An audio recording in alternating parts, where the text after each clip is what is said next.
Hi ನಮಸ್ತೆ, welcome back to Rekha Diaries. ಇವತ್ತು crispy and tasty ಆಗಿರೋ ಅವಲಕ್ಕಿ ಒಗ್ಗರಣೆ ಮಾಡ್ತಾಯಿದ್ದೀನಿ. ಈವ್ನಿಂಗ್ ಟೈಮ್ ಟೀ ಟೈಮ್ ಸ್ನ್ಯಾಕ್ಸ್ಗೆ ತುಂಬ ಟೇಸ್ಟಿ ಆಗಿರುತ್ತೆ. ಕುರುಕುಲು ತಿಂಡಿ ಬೇಕಂದಾಗ ಈ ರೀತಿ ಮಾಡ್ಕೊತೀನಿ.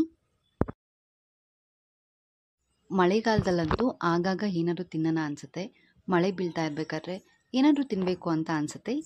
ಈವ್ನಿಂಗ್ ಟೈಮ್ ಟೀ ಕುಡಿಬೇಕಾದ್ರೂ ಕೂಡ ಇದು ಒಳ್ಳೆ ರೆಸಿಪಿ.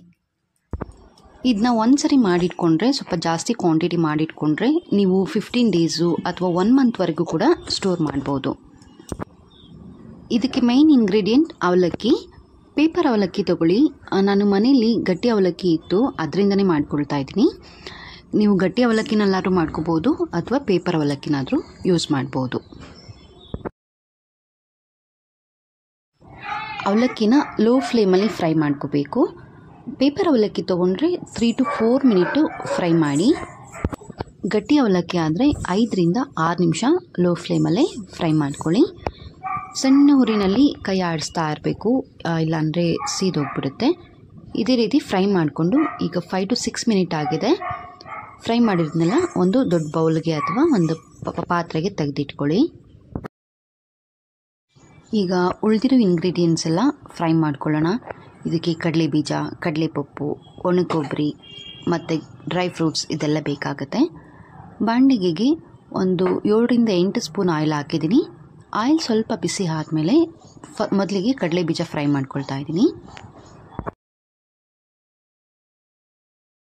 ಎಲ್ಲ ಇಂಗ್ರೀಡಿಯೆಂಟ್ಸ್ ಕೂಡ ಲೋ ಫ್ಲೇಮಲ್ಲೇ ಫ್ರೈ ಮಾಡ್ಕೋಬೇಕು. ಕಡಲೆ ಬೀಜನ ಒಂದು 2 ನಿಮಿಷ ಇದೇ ರೀತಿ ಆಯಿಲಲ್ಲಿ ಫ್ರೈ ಮಾಡ್ಕೊಳ್ಳಿ. ಕ್ರಿಸ್ಪಾಗಿ ಚೆನ್ನಾಗಿ ಬೆಂದಿರುತ್ತೆ. ಈಗ ಫ್ರೈ ಆಗಿದೆ ಕಡಲೆ ಬೀಜ, ತೆಗೆದುಬಿಟ್ಟು ಅವಲಕ್ಕಿ ಜೊತೆನೇ ಹಾಕ್ಕೊಳ್ತಾ ಇದ್ದೀನಿ. ನೆಕ್ಸ್ಟು ಇದೇ ಬಾಣಲಿಗೆ ಕಡಲೆಪಪ್ಪು ಹಾಕ್ಕೊಳ್ತಾ ಇದ್ದೀನಿ. ಅವಲಕ್ಕಿ ಕ್ವಾಂಟಿಟಿ ಅರ್ಧ kgಗೆ ಕಡಲೆಬೀಜ 1/4 kg ತಗೊಳ್ಳಿ.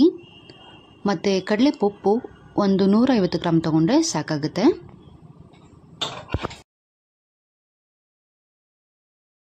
ಕಡಲೆಪಪ್ಪು ಕೂಡ ಸ್ವಲ್ಪ ಕೆಂಪಾಗೋವರೆಗೂ ಫ್ರೈ ಮಾಡಿಬಿಟ್ಟು ಈಗ ತಗೊಳ್ತಾ ಇದ್ದೀನಿ. ಎಲ್ಲ ಇಂಗ್ರೀಡಿಯೆಂಟ್ಸ್ನು ಫ್ರೈ ಮಾಡಿದ್ಮೇಲೆ ಒಂದು ದೊಡ್ಡ ಪಾತ್ರೆ ಅಥವಾ ಒಂದು ದೊಡ್ಡ ತಟ್ಟೆಗೆ ಹಾಕಿಟ್ಕೊಳ್ತಾ ಇದ್ದೀನಿ. ನೆಕ್ಸ್ಟು ಒಣಕೊಬ್ಬರಿ ಕಟ್ ಮಾಡಿ ಪೀಸ್ ಮಾಡಿ ಇಟ್ಟಿದ್ದೀನಿ. ಇದನ್ನು ಕೂಡ ಫ್ರೈ ಮಾಡ್ತಾ ಇದ್ದೀನಿ. ಒಣಕೊಬ್ಬರಿ ಹಾಕಿದ್ರೆ ಈ ಅವಲಕ್ಕಿ ಮಿಕ್ಸ್ಚರ್ಗೆ ತುಂಬಾ ಟೇಸ್ಟ್ ಆಗಿರುತ್ತೆ. ನೀವು ತಿನ್ಬೇಕಾದ್ರೆ ಬಾಯಲ್ಲಿ ಸಿಗ್ತಾ ಇರುತ್ತೆ ಒಂದೊಂದೇ ಪೀಸು, ತುಂಬ ಚೆನ್ನಾಗಿರುತ್ತೆ. ಈ ಕೊಬ್ಬರಿ ಕೂಡ ಕೆಂಪಾಗೋವರೆಗೂ ಫ್ರೈ ಮಾಡ್ಕೋಬೇಕು.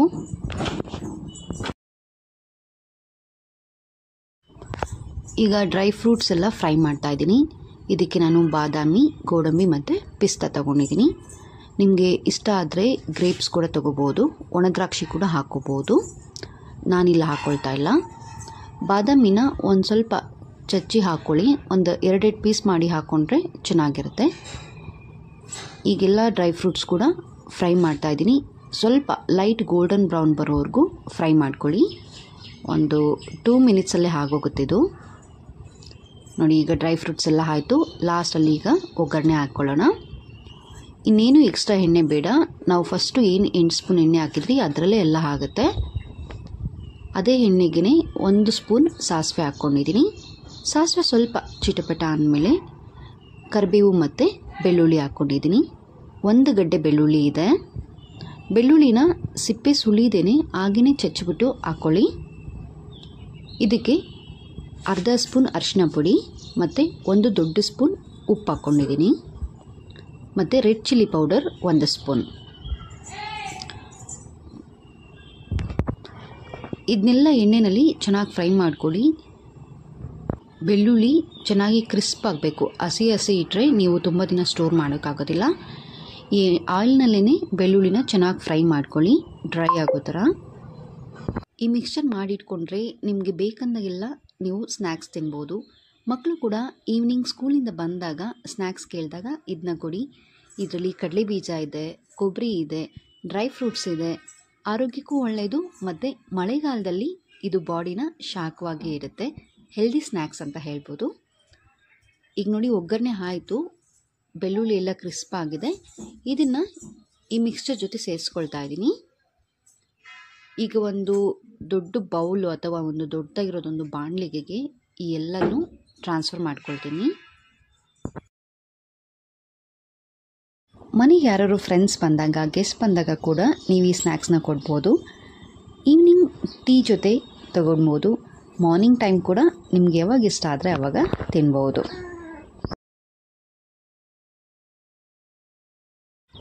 ಈಗ ಎಲ್ಲ ಇಂಗ್ರೀಡಿಯೆಂಟ್ಸ್ನು ದೊಡ್ಡ ಬಾಣಲಿಗೆನಲ್ಲಿ ಹಾಕಿದ್ದೀನಿ. ಈಗ ಲೋ ಫ್ಲೇಮ್ ಇಟ್ಬಿಟ್ಟು 2 ಮಿನಿಟ್ಸ್ ಇದನ್ನು ಇದೇ ರೀತಿ ಮಿಕ್ಸ್ ಮಾಡಿ ಫ್ರೈ ಮಾಡಿ. ಈಗ ಅವಲಕ್ಕಿ ಎಲ್ಲ ಇಂಗ್ರೀಡಿಯೆಂಟ್ಸ್ಗೂ ಕೂಡ ಉಪ್ಪು, ಖಾರ ಎಲ್ಲನೂ ಚೆನ್ನಾಗಿ ಹಿಡಿಯುತ್ತೆ. ಲೋ ಫ್ಲೇಮಲ್ಲೇ ಫ್ರೈ ಮಾಡ್ಕೊಳ್ಳಿ. 2 ಮಿನಿಟ್ಸ್ ಇದೇ ರೀತಿ ಮಿಕ್ಸ್ ಮಾಡ್ತಾ ಫ್ರೈ ಮಾಡ್ಕೋಬೇಕು. ಎಲ್ಲ ಕೂಡ ಚೆನ್ನಾಗಿ ಮಿಕ್ಸ್ ಆಗುತ್ತೆ.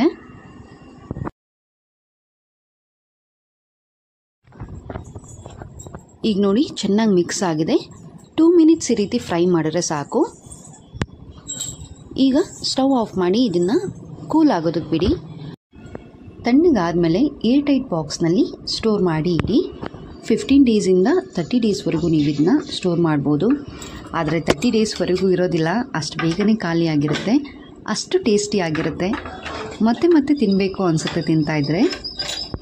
ಈ ಮಳೆಗಾಲಕ್ಕಂತೂ ಈಳು ಮಾಡಿಸಿದಂಥ ಸ್ನ್ಯಾಕ್ಸ್ ಇದು. ತುಂಬಾ ಟೇಸ್ಟಿ ಆಗಿರುತ್ತೆ. ಒಂದ್ಸರಿ ಟ್ರೈ ಮಾಡಿ ನೋಡಿ.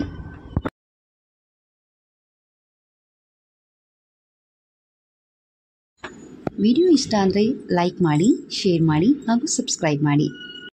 Thank you for watching Rekha diaries.